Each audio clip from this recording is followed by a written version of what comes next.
দেখা জনগণকে পশ্চিমবাংলায় মুসলমানদের উপরে মমতা সরকারের পুলিশ কিভাবে অত্যাচার করছে দেখা এক লোকের ওপরে কেন এই মাঠ পারমিশন নেওয়া হয়েছে প্রোগ্রাম হবে। এ দেশ আমার, এ সম্পত্তি আমার, এ জায়গা আমার, এ দেশের নাগরিক কেন বসতে পারবে না? কেন ঈদে মিলাদুন্নবী করতে পারবে না? কেন এদের অত্যাচার করা হবে? কেন এদের অধিকার দেওয়া হবে না? দল লোক জায়গা নেই বলে তাকে বাস উঠেছে, লোক জায়গা নেই বলে তাকে ছাদ উঠেছে।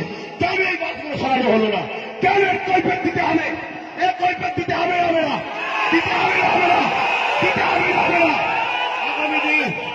আগামী দিন এদিকে দেখো, তোমরা আমার সাথ দেবে,